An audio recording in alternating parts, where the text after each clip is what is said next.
नमो तस्य भगवतो अरहतो सम्मा संबुद्धस्य। बुद्ध ने कहा, पूर्व जन्म के कर्मों का वर्तमान जीवन पर असर नहीं। इस प्रकार भगवान बुद्ध का पूर्व कर्म का सिद्धांत विज्ञान से बेमेल नहीं है। भगवान बुद्ध पूर्व जन्मों के कर्मों के संसरण में विश्वास नहीं करते थे। जब वे यह मानते थे कि जन्म माता पिता से प्रदत्त होता है और बालक में जो कुछ भी गुण दोष होते हैं वह वंशानुगत क्रम से माता पिता के माध्यम से ही प्राप्त होते हैं, तो वे कर्मों के संसरण में विश्वास ही कैसे कर सकते हैं। तर्क के अतिरिक्त इस बात का सीधा प्रमाण भी उस सूक्त में विद्यमान है जो चूल दुख खंड सूत्र कहलाता है और जिसमें भगवान बुद्ध तथा जैनों की बातचीत का वर्णन है। इस संवाद में भगवान बुद्ध ने कहा है, निगंठों, तुम्हारा यही कहना है कि हमें यह शिक्षा अच्छी लगती है और कि हम इसे मानते हैं कि हमने पूर्व जन्म में जो पाप कर्म किया है उसे हम इन कठोर तपस्याओं द्वारा समाप्त करते हैं। शरीर, वाणी और मन का वर्तमान संयम पूर्व जन्म के पाप कर्मों को समाप्त कर देगा। इस प्रकार तपस्या द्वारा अपने पुराने सभी पाप कर्मों को समाप्त कर देने से और नए पाप कर्म न करने से भविष्य स्वच्छ हो जाता है। भविष्य के स्वच्छ हो जाने के साथ पूर्व भी साफ हो जाता है। पूर्व के साथ हो जाने के साथ दुखी नहीं रहता। दुख न रहने से दुखद वेदना नहीं रहती और अब दुखद वेदनाओं के एकदम न रहने से समस्त दुख का ही क्षय हो जाता है। उन निगंठों के हाँ करने पर मैंने उनसे कहा, क्या तुम जानते हो कि इससे पूर्व तुम्हारा पूर्व जन्म था अथवा तुम अस्तित्वहीन नहीं थे, नहीं जानते थे? क्या तुम जानते हो कि अपने पूर्व जन्म में तुम सदोष थे और दोषों से मुक्त नहीं थे? नहीं।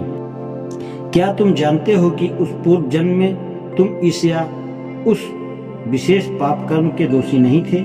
नहीं। अब भगवान बुद्ध यह भी जोर देकर कहते हैं कि एक आदमी की स्थिति उसके वंशानुगत गुणों पर उतनी निर्भर नहीं करती जितनी उसकी परिस्थिति पर निर्भर करती है।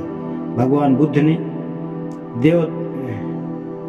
देवदत्त सूत्र 5 में कहा है, कुछ श्रमण और ब्राह्मण का मत है कि जो कुछ भी आदमी अनुभव करता है, चाहे वह सुख है अथवा दुख है अथवा दोनों में से कोई भी नहीं है, वह सब उनके पूर्व जन्मों के कर्मों का परिणाम है।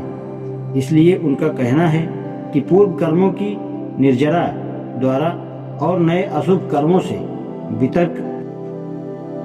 भीतर रहने से भविष्य में कुछ भी उत्पन्न नहीं होता, क्योंकि पाप कर्मों का क्षय हो जाता है। जब पाप कर्मों का क्षय होता है तो दुख का क्षय हो जाता है। जब दुख का क्षय हो जाता है वेदनाओं का क्षय हो जाता है और जब वेदनाओं का क्षय हो जाता है तो सभी दुखों का समूल उच्छेद हो जाता है। यह निगंठों जैनों का मत था।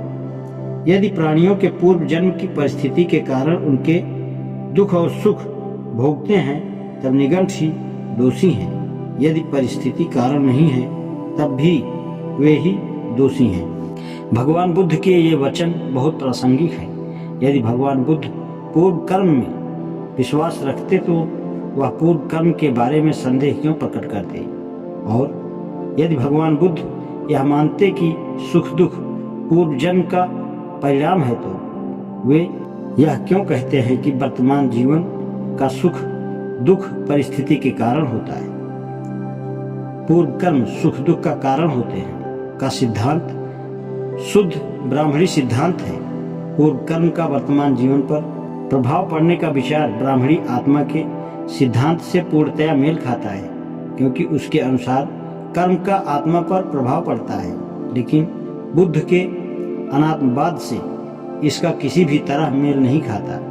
लगता है कि इसे बाद के बौद्ध धर्म में उनके द्वारा जोड़ दिया गया है, जो बौद्ध धर्म को हिंदू धर्म के जैसा ही बनाना चाहते थे, या जो यह नहीं जानते थे कि बौद्ध सिद्धांत क्या है।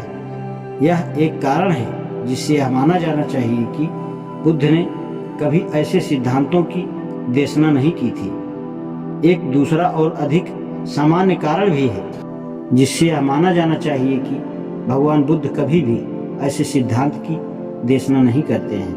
भावी जन्म के संचालन के रूप में पूर्व जन्म को स्वीकार करने के लिए हिंदू सिद्धांत का आधार न्यायपूर्ण है।